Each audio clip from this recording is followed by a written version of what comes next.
Picture this. A quiet park bench and drops his ice cream, the whole scoop, right onto the pavement. His face crumples, and his mother does nothing. No scolding, no rushing to buy another one, no, I told you to hold it with two hands. She just kneels beside him, quiet, waiting. And here's what's strange. He stops crying in under a minute, on his own. That's not luck. Japanese children are consistently ranked among the calmest, most emotionally regulated kids studied by child development researchers worldwide. Not because they're punished into stillness, because of something almost nobody talks about. By the end of this video, you'll have 3 tools real parents use to raise calm kids without a single raised voice. And I know what you're thinking. My kid isn't Japanese. This won't translate. Stay with me. What you're about to hear has nothing to do with culture. It's biology. Let's start with the first pillar. It's called Anshin. Loosely translated, it means the feeling of safety. Not comfort, not indulgence. Safety. Anshin is not about shielding a child from every hard feeling. It's not about rushing in the second they get upset. It's the opposite. It's the deep, wordless trust a child carries that no matter what they feel, they are not alone in it. Most parents, the moment a child starts to unravel, jump straight to fixing it. Stop crying. Here's a toy. Here's a snack. But Japanese parents do something different. They stay physically close, they stay calm, and they say almost nothing at all. Researchers in developmental psychology call this co-regulation. A child's nervous system doesn't calm itself in isolation. It calms by borrowing the calm of the adult beside it. Harvard's work on early childhood stress response backs this up directly. When a caregiver stays steady, the child's own body learns slowly what steady feels like. That's what happened on that park bench. The mother wasn't ignoring her son. She was regulating for him, quietly, until his body caught up with hers. Here's the part most people miss.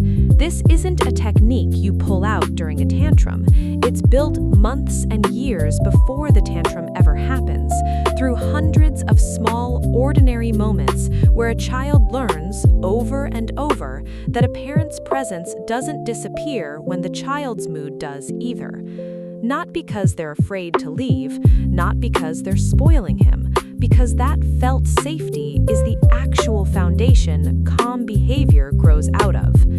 Here's your first move. Next time your child is upset, before you say a single word, just get physically closer. Sit down, lower your voice. Don't try to stop the feeling, just be near it. That single shift, being present without trying to fix, is what Anshin is built on, and it's the ground the next 2 pillars stand on. Now, once a child feels safe, something else becomes possible. That's where the second pillar comes in. It's called Jiritsu. It means self-reliance, but not in the way most people picture it.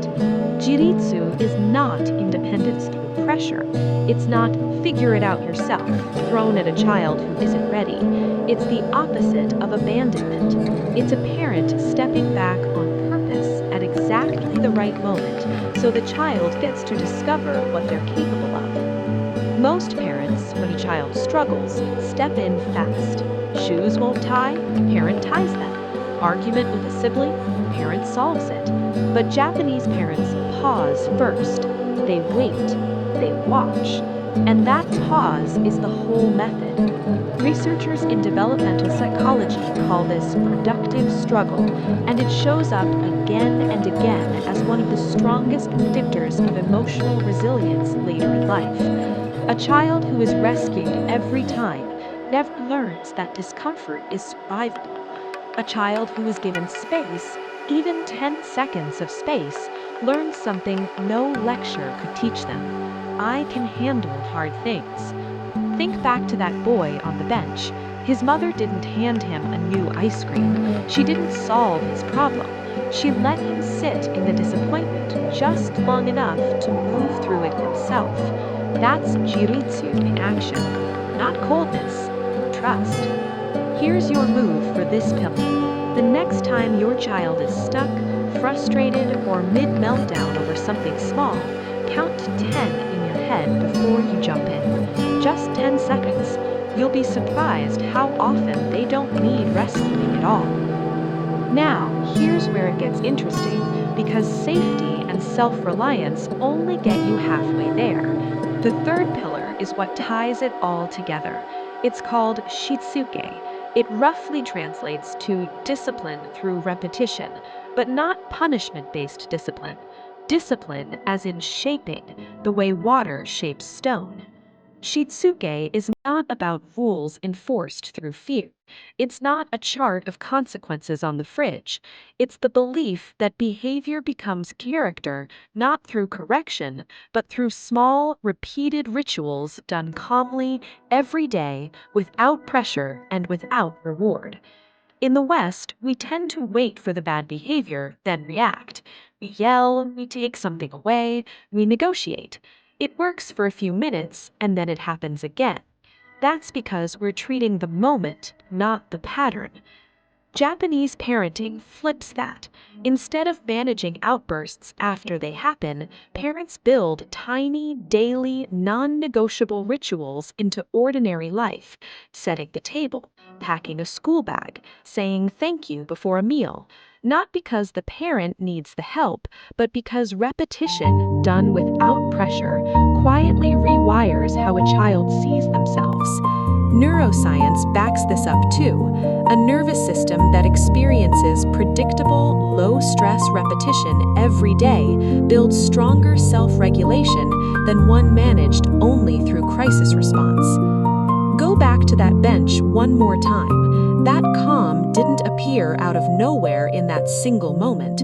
It was built from 1,000 quiet moments just like it, repeated so often that calm simply became who that child was.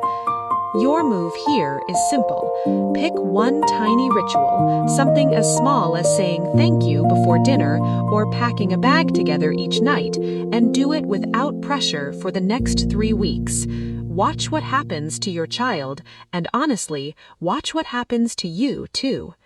If this gave you something to sit with, send it to another parent who needs a calmer moment today. And if you want more real, research-backed ways to raise emotionally strong kids without punishment or yelling, subscribe. There's a lot more coming. See you in the next one.